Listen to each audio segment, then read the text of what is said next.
We continue now at the top of Daf Chav Zayin Amar Aleph from Meseches Pesachim. This is Pesachim Daf 27a. The Gemara here is trying to identify the Tana who holds Zev v'Zeh Gorim Aser. In other words, let's say you have a cause of something that is mutter and another cause that is Isser, and together they create something. Is that going to be mutter or Aser? We're trying to identify a Tana who holds Aser. Right now we're trying to say that Rabbi Eliezer holds Aser. The case over here is, let's say you have Sa'or, you have leaven of Truma, and you have Su'or of Chulin, you have leaven of Chulin, and they combine to allow an item to ferment, to make it into Chametz. So is that going to be a problem of Truma or not? Rabbi Eliezer said you follow whatever was put in last, meaning if the Su'or of Truma was put in last, it is going to be a problem. And the Chacham say it's not a problem, unless the Isser alone, or in this case the Truma alone, has enough to be able to make it ferment. And now, going in Rabbi Eliezer's Shita, V'yamar Abaya, and Abaya said within the Shita of Rabbi Eliezer, Lo shanu ela shekodim v'silek eso iser. It's only true if you go and remove the iser. Avol lo kodim v'silek eso iser. But if you don't remove the iser, then it is going to be aser. Alma zev v'zeh gorim aser. You see within Rabbi Eliezer that zev v'zeh gorim is aser. Rashi over here says, Lo shanu da'achar achar nanibo. We only follow the latter one. And we say that if the heter falls in last, it's mutter, meaning within Rabbi Eliezer, we only say that kula, ela shekidem eso iser v'silko. That's if the iser goes in first and you remove the iser, mikevan shenafal bo heter miyad, the hoel v'silko v'adayin lo hechmetz batel v'halachlo. Since you removed the iser before you put in the heter, so then already it's considered batel. V'yafagav the hoel b'ktsas, even though the iser helped a little of the fermentation, sheyachol zeho achron ligmor chimutz al yadu, it allowed the latter one, the heter, in order to create the chimutz, to finish off the chimutz. It's already been batel, we don't worry about it. But Abaya says, according to Rabbi Eliezer, if you don't remove the isser, and now you have both of them together combining in order to create the chimutz, then it's going to be aser. Alma zev v'zeh gorim aser. You see that zev v'zeh gorim is aser. In other words, Abaya's interpretation of Rabbi Eliezer is zev v'zeh gorim aser. So the Gemara questions it. Umimai the time of the Rabbi Eliezer kabaya. How do you know the real reason of Rabbi Eliezer is like Abaya? How do you know Abaya is correct? Dilma time of the Rabbi Eliezer mishum da'achar acharon aniba. Maybe really Rabbi Eliezer simply holds you follow whichever one is last.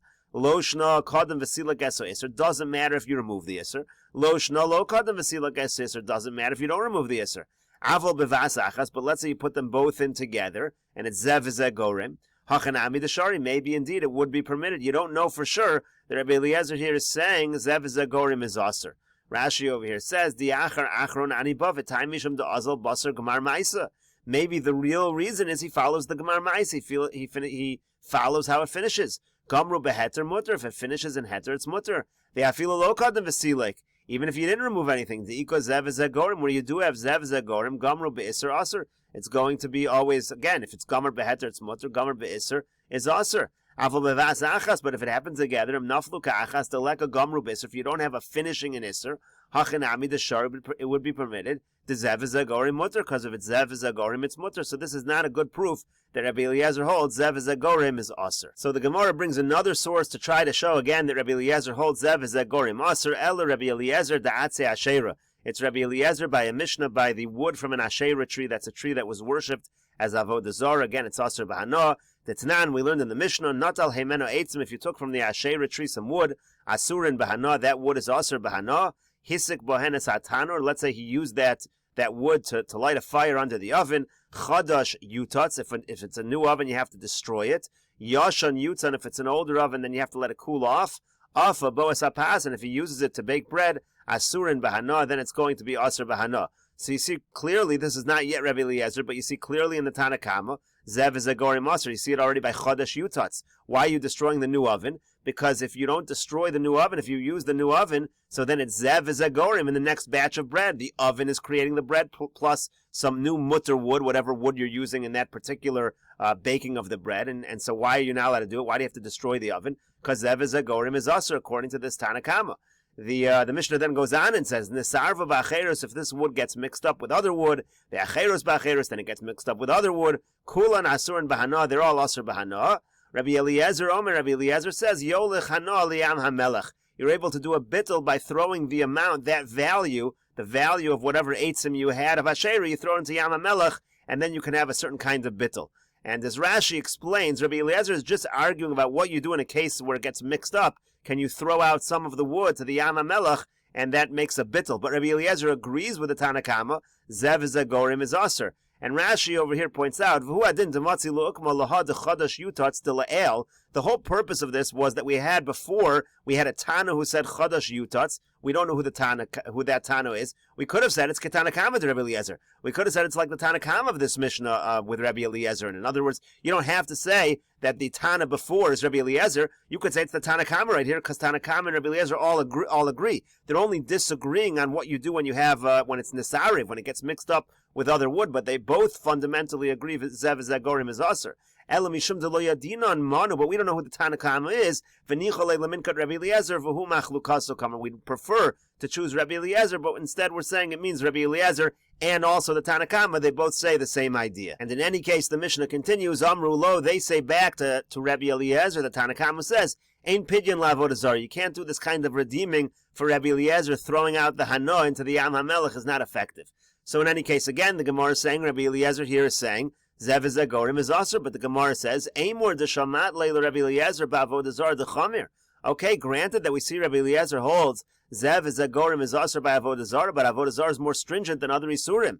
The chamir isura, the isur is more stringent. B'shar isur and Shabbat Torah, by other isur in the Torah. Mishamat le, do you know that he's going to say Zev Zagorim is Aser? But the Gemara responds, Elim Kaina Man Tirmiyah. But if you don't say it's this, who else is it? Who else is the one who says Zev Zagorim is Aser?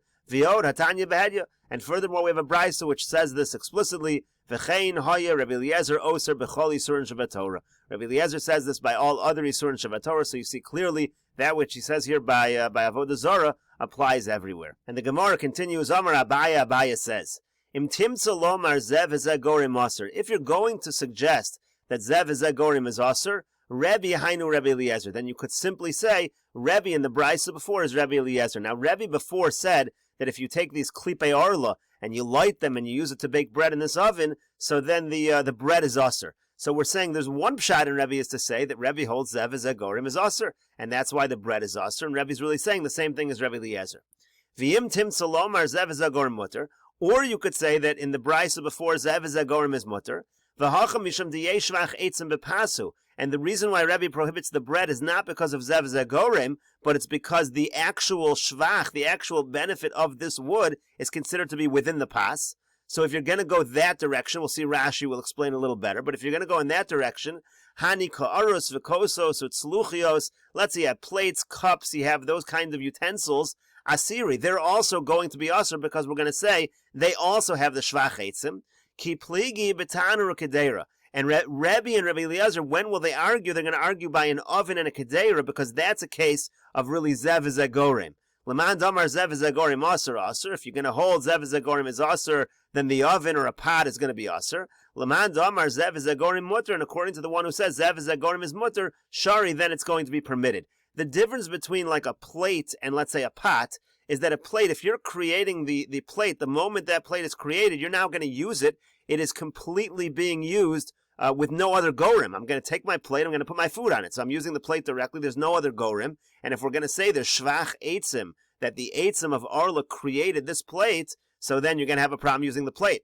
That's not true by a pot, because by a pot, what are you doing with a pot? You're going to use it to cook up something. So you're going to put in some more wood, light some more fire. That new wood is going to be heter. So it's the pot together with the new wood that is cooking whatever's in there. So that's a Zev Zagorim case. So if you hold Zev Zagorim, a pot, similarly an oven, is going to be mutter to use. That's basically what the Gemara is saying over here. And the Gemara over here explains. Rashi over here explains. Amar Abayim Timtza Lomar Braisa Mefureshes Hachi Techihechi Dasa Rebbe Bepas Hachi Nami Yasser Betanor. If you're going to say that Rebbe not only forbids the bread, but he also forbids the oven, he says if it's a new oven, you have to destroy it, just like Rabbi Eliezer. And he says it's a problem because he holds Zev Zagorim as Aser. V'reisha the brisa de le'el de arla Rebbe Kamar Lakula, and Rebbe is the author of the first part of the brisa. That was the whole question before. So if you're going to say that Rebbe authors the first part of the brisa, and he says the tanur is a problem, and he says zev zagorim is aser, hainu Rebbe Eliezer, then what comes out, Rebbe is the same as Rebbe Eliezer. Benichusa v'lekalami boy midi. There's no question. Rebbe of course agrees with Rebbe Eliezer if he authors the first part of that brisa in the previous Amud. V'yimtim salomar desvira le zev zagorim mutter. Now if you're going to say that the first part of the brisa is not Rebbe, because really Rebbe holds zev zagorim is mutter. But Reisha dehulav Rebbe who el Rebbe Eliezer, who at the beginning of that brisa is really Rebbe Eliezer. V'asam bepasu daser Rebbe mishum deyesh v'achetzim begufa. Only the bread is a problem because you have in the bread itself the shvach of the wood. V'nimtza k'sha'ochla gufo hu hanena mino iser begorim echad. If you eat the bread, you're actually directly getting benefit from the wood. But if you would have a new oven, you'd cool it off, you'd use it again. That's not a direct benefit from the oven. It's zev zagorim. That would be different. So hani karos kosas utzluchios, utensils like plates, cups, and the like, shalcheres made out of clay, shetzarfon made out of earth, shetzarfon be'atze asheira asiri. So if you created those with wood of an asheira tree, that would be a problem. Afilu the Rebbe, even according to Rebbe, because you have the shvach eitzim in those items and you're using them. V'hanasan below gorim sheni, you're using them without any other gorim. You're using them directly. It's not similar to an oven where you get no benefit unless you put in wood, so you have that second gorim, that other wood. Rebbe Eliezer slazev is a gorim aser. Where would Rebbe and Rebbe Eliezer disagree? Betanur ukadeira. They're gonna disagree by an oven or a pot. Because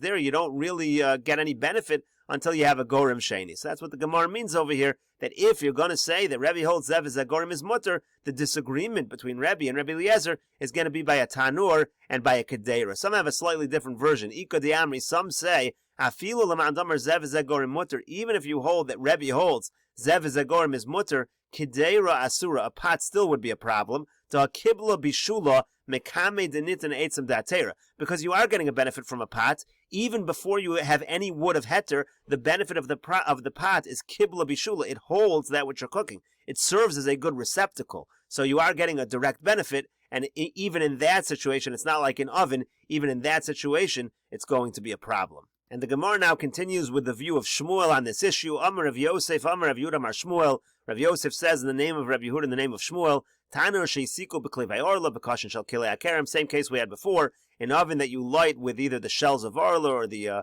straw of kilayim. Chadash yutatz yashan yutzan. If it's a new oven, it has to be destroyed. If it's an old oven, you just cool it off. Afabo as a pass, if you use this wood in order to bake the bread. Rebbe Omer hapas muteres. Rebbe says the bread is muter. The Chachamim Omer hapas asur. The Chachamim say the bread is asur. So here we have it flipped. Rebbe is the one that says muter. Chachamim say asur. So the Gemara says vatanyo ipcha. But our brisa said the opposite. Gemara answers Shmuel ipcha tani. Shmuel had it in the reverse.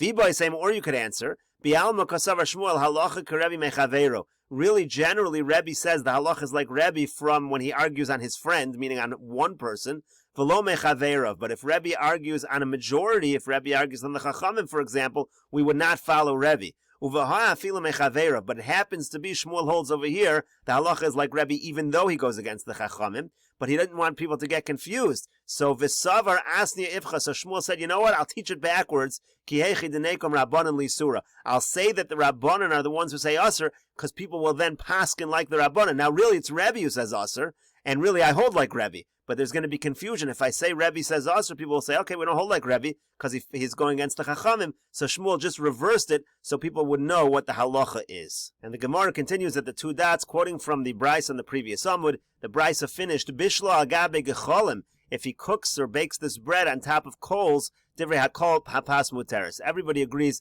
the bread is mutter in that case. Amar Rav Yehuda, Amar Shmuel. Rav Yehuda says in the name of Shmuel. Rav Chia Barashi, Amar Rav Yochanan, and Rav Chia Barashi said in the name of Rav Yochanan.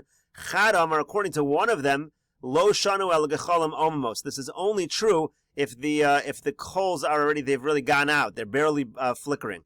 Avol gecholim lo chashos, but if they're glowing, asur, and then in that case it would be a problem because the bread is directly being baked from these klipe orlo or from the kilayim. The Chad Amar, and one Amora says, Afilu gecholim lo chashos nami mutarin. Even if the coals are glowing, it's still going to be mutter. Gemara says, Bishlam alaman damar lo chashos asura. Now it makes sense according to the one who says, if it's glowing, it's asur mishum de shvach eitzim bepas. Because again, in that situation, the bread contained within the bread is the direct benefit from this wood, which is asur b'hanoah. But according to the one who says that even in a situation where it's glowing, it's mutter, so pas do asar de yesh shvach eitzim bepas l'revi hechim ashkachasle. So if glowing coals are going to be mutter, what is the case where the bread is asur? When is it considered that the bread is getting direct shvach eitzim within it? Gemara answers, Amar Papa says, Kishavuka kenegdo. It's when the bread is baked in such a manner that the flame is directly corresponding, directly opposite to the bread. In that case, it's considered yeshvach eitzim bepas, and it's going to be a problem according to Rebbe. We'll continue with this discussion in the next video on Daf Chav Zayin Amud Beis.